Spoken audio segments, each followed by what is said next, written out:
Hi hello ನಮಸ್ಕಾರ. ಎಲ್ಲರೂ ಚೆನ್ನಾಗಿದ್ದೀರಲ್ವಾ? ಇವತ್ತು ಎಲ್ಲಿ ಬಂದಿದ್ದೀವಿ ಅಂದರೆ ನಾವು ಆಂಧ್ರ ಪ್ರದೇಶ್ ಬಂದಿದ್ದೀವಿ. ಆಂಧ್ರ ಪ್ರದೇಶಲ್ಲೇ ಲೇಪಾಕ್ಷಿ ಅನ್ನೋ ಊರಲ್ಲಿದ್ದೀವಿ. ಇದು 750 ವರ್ಷದ ಹಳೇದಾದ ಹಿಸ್ಟರಿ ಇರುವ ಊರಿದು.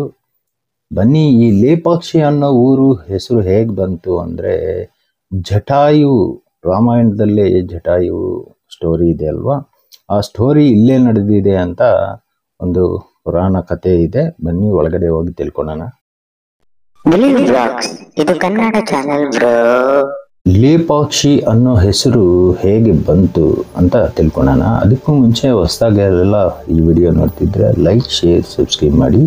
ಈ ಲೇಪಾಕ್ಷಿ ಅನ್ನೋ ಹೆಸರು ಹೇಗೆ ಬಂತು ಅಂದರೆ, ರಾಮಾಯಣ ನಿಮಗೆ ಕತೆ ಗೊತ್ತೇ ಇರುತ್ತೆ. ಅದರಲ್ಲಿ ಜಟಾಯುವಿಗೆ ರಾವಣ ಗಾಯ ಮಾಡಿರ್ತಾನೆ, ರೆಕ್ಕೆಗಳನ್ನು ಮುರಿದಾಕಿರ್ತಾನೆ. ಆ ಟೈಮಲ್ಲಿ ರಾಮ ಬಂದ್ಬಿಟ್ಟು ಲೇ ಪಕ್ಷಿ ಅಂತ ಕರೆದಂತೆ. ಲೇ ಪಕ್ಷಿ ಅಂದರೆ ತೆಲುಗಲ್ಲಿ ಎದ್ದೋಳು ಪಕ್ಷಿ ಅಂತ.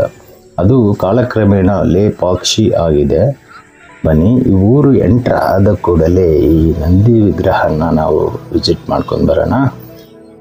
ಈ ನಂದಿ ವಿಗ್ರಹದ್ದು ತುಂಬ ದೊಡ್ಡ ಹಿಸ್ಟ್ರಿ ಇದೆ. ತುಂಬ ದೊಡ್ಡದಾದ ನಂದಿ ವಿಗ್ರಹ ಇಲ್ಲೇನೇ ಇದೆ. ಫಸ್ಟ್ ಬಂದು ಈ ಲೇಪಾಕ್ಷಿದು, ಸೆಕೆಂಡ್ ಬಂದುಬಿಟ್ಟು ತಂಜಾವೂರಲ್ಲಿದೆ, ಥರ್ಡ್ ಬಂದುಬಿಟ್ಟು ಚಾಮುಂಡಿ ಬೆಟ್ಟ ಅಲ್ಲಿದೆ, ನಾಲ್ಕನೇದು ಬಂದುಬಿಟ್ಟು ಬಸವನಗುಡಿ ಬೆಂಗಳೂರಲ್ಲಿದೆ. ಅಷ್ಟು ದೊಡ್ಡದಾದ ನಂದಿ ವಿಗ್ರಹ ಇದು. ಇಲ್ಲಿ ತುಂಬ ಬ್ಯೂಟಿಫುಲ್ ಆಗಿರುತ್ತೆ.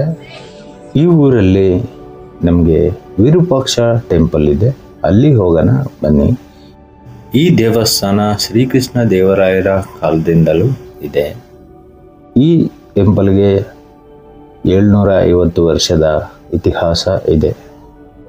ಈ ದೇವಸ್ಥಾನ ವಿರೂಪಣ್ಣ ವೀರಣ್ಣ ಅನ್ನುವ ಬ್ರದರ್ಸ್ ಕಟ್ಟಿಸಿರೋ ದೇವಸ್ಥಾನ ಇದು. 1538ರಲ್ಲೇ ಈ ದೇವಸ್ಥಾನ ಓಪನ್ ಆಗಿದೆ. 1522ರಲ್ಲಿ ಸ್ಟಾರ್ಟ್ ಆಗಿ 1538ರಲ್ಲೇ ಫಿನಿಶ್ ಆಗಿದೆ. 16 ವರ್ಷ ನಿರ್ಮಾಣ ಮಾಡಿದ್ದಾರೆ ಈ ದೇವಸ್ಥಾನ. 1000 ಜನ ಲೇಬರ್ಸ್ ಕೆಲಸ ಮಾಡಿದ್ದಾರೆ ಈ ನಿರ್ಮಾಣಕ್ಕಾಗಿ. ಆಗಿನ ಕಾಲದಲ್ಲೇ 8 ಅಡಿ ಎತ್ತರ ಆ ಥರ ಇರೋವಂಥ ವ್ಯಕ್ತಿಗಳಂತೆ ಕೆಲಸ ಮಾಡೋವಂಥವ್ರು ಆಗಿರ್ಬೋದು ಎಲ್ಲನೂ. ಯಾಕೆ ಹೇಗೆ ಅಂದರೆ, ಇಲ್ಲಿರುವ ಕೆಲವೊಂದು ನೀವು ನೋಡಿದಾಗ ಅದು ನಂಬಲೇಬೇಕಾಗುತ್ತೆ. ಇಲ್ಲಿ ಒಂದು ಥಾಲಿ ಇದೆ, ತಟ್ಟೆ. ಆ ತಟ್ಟೆ ಸೈಜ್ ನೋಡಿದ್ರೆ ಆಗಿನ ವ್ಯಕ್ತಿಗಳು ಎಷ್ಟು ದೊಡ್ಡದಾಗಿ ಬಲವಾಗಿ ಇದ್ದರು ಅಂತ ಇಲ್ಲಿ ನೋಡ್ಬೋದು. ನಾವು ಮುಂದೆ ಆ ಸೀನನ್ನು ನೋಡೋಣ.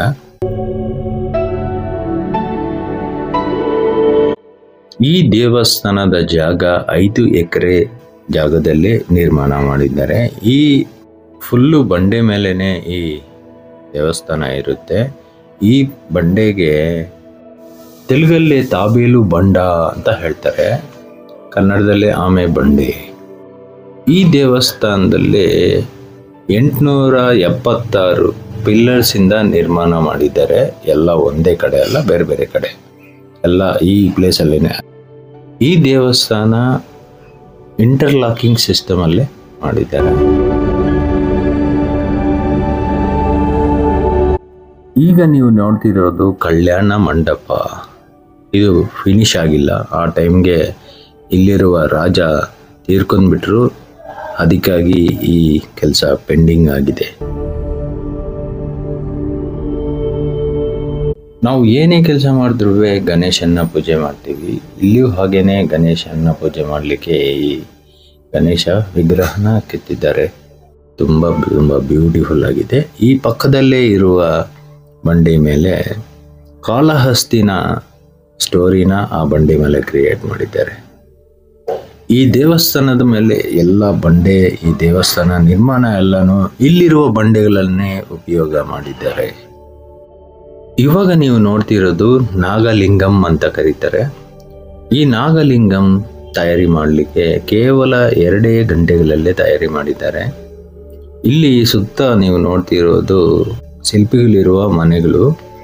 ಊಟಕ್ಕೆ ಬಂದಾಗ ಅಮ್ಮ ಅಡುಗೆ ಆಗಿದೆಯಾ ಅಂದರೆ ಇನ್ನೂ ಆಗಿಲ್ಲ, ಸ್ವಲ್ಪ ಹೊತ್ತು ವೆಯ್ಟ್ ಮಾಡಿ ಅಡುಗೆ ಮಾಡಿಬಿಟ್ಟು ಕರಿತೀನಿ. ಅಷ್ಟು ಒಳಗೆ ಸುಮ್ಮನೆ ಯಾಕಿರಬೇಕು ಅಂತ ಈ ನಾಗರ ಲಿಂಗನ ಕ್ರಿಯೇಟ್ ಮಾಡಿದ್ದಾರೆ. ಇದು ಕೇವಲ 2 ಗಂಟೆಗಳಲ್ಲಿ ತಯಾರಿ ಮಾಡಿದ್ದಾರೆ. ಅದು ತಾಯಿ ಆಚೆ ಬಂದು ನೋಡೋಷ್ಟು ಒಳಗೆ ಹಬ್ಬ ಎಷ್ಟು ಸುಂದರವಾಗಿದೆ ಅನ್ನೋ ಮಾತು ಹೇಳ್ದಿದ್ದ ತಕ್ಷಣ ದಿಷ್ಟಿಯಾಗಿ ನಾಗಲಿಂಗಂ ಮುರಿದಿ ಹೋಯಿತು. ಆ ಕ್ರ್ಯಾಕ್ ಆಗಿರೋ ಮಾರ್ಕು ಇವಾಗಲೂ ನೋಡ್ಬೋದು. ಇವಾಗಲೂ ಹಾಗೆ ಇದೆ, ಸಿಮೆಂಟ್ ಹಾಕಿ ಮುಚ್ಚಿದ್ದಾರೆ.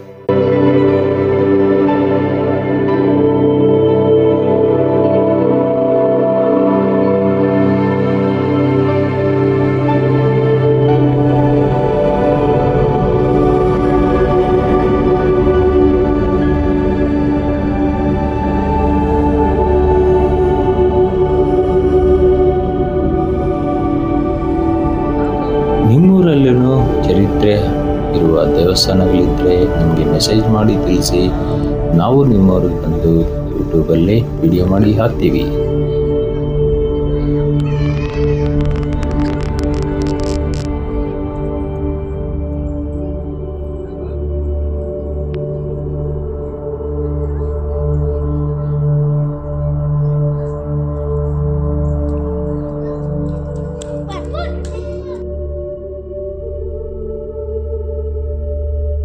ಇಲ್ಲಿ ಸೀತಾಮಾತೆ ಪಾದ ಇದೆ. ಇದು ಸೀತಾಮಾತೆ ಪಾದೆ ಅಂತ ಹೇಳ್ತಾರೆ.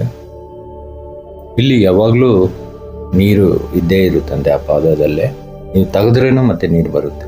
ಆವಾಗಲೇ ತಟ್ಟೆಗಳು ಹೇಳಿದ್ನಲ್ಲ, ಆ ತಟ್ಟೆ ಸೈಜುಗಳಿಗೂ ನೋಡಿ, ಸುತ್ತಲೂ ಸಾರುಗಳು ಹಾಕ್ಕೊಂಡು ಪಲ್ಯಗಳು ಆ ಥರದ್ದು ಇಟ್ಕೊಂಡು ಮಧ್ಯದಲ್ಲೇ ಊಟ ಇಟ್ಕೊಂಡು ತಿನ್ನೋ ತಟ್ಟೆ ಇದು.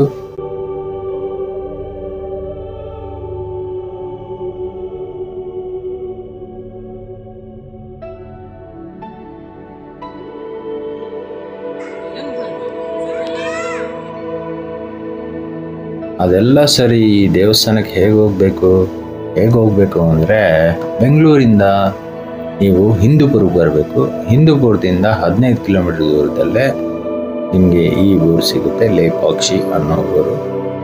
ಬೆಂಗಳೂರಿಂದ ಕೇವಲ 120 ಕಿಲೋಮೀಟರ್ ದೂರದಲ್ಲಿ ಇರುತ್ತೆ ಈ ಊರು. ನೀವು ಗೂಗಲಲ್ಲಿ ಲೇಪಾಕ್ಷಿ ಅಂತ ಸರ್ಚ್ ಮಾಡಿ ಇಲ್ಲಿಗೆ ಕರ್ಕೊಂಡು ಬಂದ್ಬಿಡುತ್ತೆ ಗೂಗಲ್. ನಿಮಗೆ ಈ ಲೇಪಾಕ್ಷಿ ಇಷ್ಟವಾಯ್ತಾ? ಇಷ್ಟವಾದರೆ ನೋಡಿ, ಹಾಗೆ ಹೋಗಬೇಡಿ. ಲೈಕು, ಶೇರು, ಸಬ್ಸ್ಕ್ರೈಬು ಮಾಡಿ. Tata, bye bye, see you next ವಿಡಿಯೋಲಿ ಸಿಗೋಣ. ನನ್ನ ಹೆಸರು ಶಿವಕುಮಾರ್. ನಮಸ್ಕಾರ.